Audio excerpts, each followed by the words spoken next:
दिल्ली के पर्यावरण मंत्री गोपाल राय ने एक प्रेस कॉन्फ्रेंस के जरिए बीजेपी शासित पड़ोसी राज्यों पर निशाना साधा। गोपाल राय ने कहा, पड़ोसी राज्य दिल्ली में प्रतिबंधित गाड़ियों को भेज रहे हैं, जिसके कारण प्रदूषण का स्तर बढ़ रहा है। गोपाल राय ने प्रेस कॉन्फ्रेंस के जरिए कहा कि प्रदूषण के खिलाफ दिल्ली सरकार लगातार सख्त कदम उठा रही है। वहीं बीजेपी ने दिल्ली सीएम केजरीवाल पर निशाना साधते हुए कहा कि केजरीवाल सरकार ने दिल्ली वासियों को असहाय छोड़ दिया है और केवल राजनीति कर रहे हैं। हमने विंटर एक्शन प्लान बना करके काम शुरू किया था, आज नहीं, 2-1.5 महीने पहले से काम कर रहे हैं। पूरे एनसीआर के अंदर हरियाणा उत्तर प्रदेश में कोई विंटर एक्शन प्लान बना हो हमने आज तक नहीं देखा है। दिल्ली के अंदर हमने पटाखों पर प्रतिबंध लगाया। बार बार हमने केंद्र सरकार से भी निवेदन किया है, अदालतों ने भी बार बार कहा है, लेकिन टिल आज तक जो है वो अभी भी ये जो स्थिति विपरीत बन गई है, लेकिन फिर भी हरियाणा और उत्तर प्रदेश की सरकार पटाखों में प्रतिबंध नहीं अभी तक घोषित की है। यानी कि आगे इस प्रदूषण को और बढ़ाने की तैयारी कहीं ना कहीं हो रही है कि दिवाली पे और पटाखे छूटेंगे, आप सोचो और क्या स्थिति बिगड़ेगी। और खास तौर से उत्तर प्रदेश और हरियाणा की भाजपा की सरकारों से भी मेरा निवेदन है, राजनीति छोड़ दीजिए, लोगों की जिंदगी का सवाल है।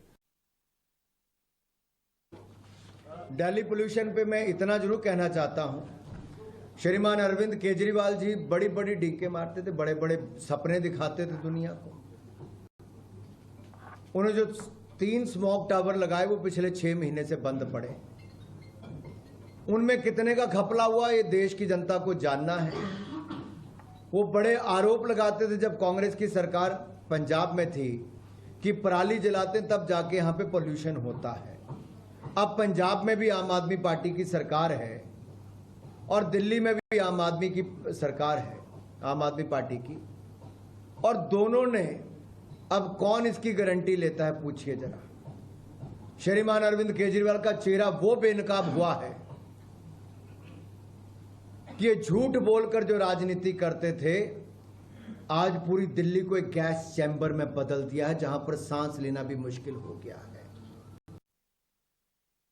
इस साल पंजाब में पराली जलाने के सबसे ज्यादा मामले सामने आए। पराली जलाने के कारण पंजाब में भी पोल्यूशन हाई लेवल पर पहुंच गया है।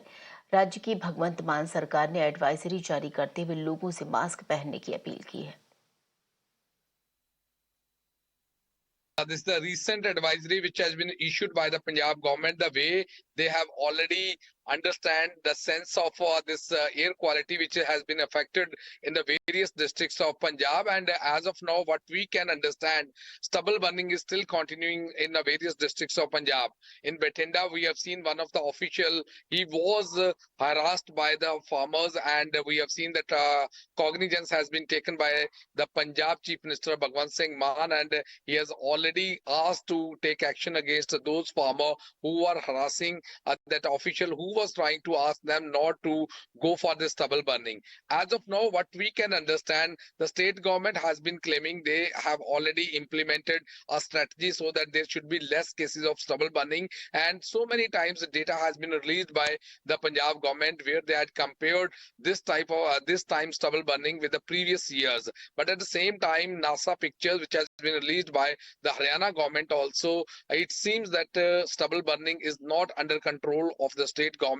Now we have seen this recent advisory which has been issued by the state government, in which it is clearly indicated don't step out of house without wearing the mask. So that advisory which has been issued, it clearly indicate air quality in Punjab has also been affected, and that's why this advisory has already been issued by the state government.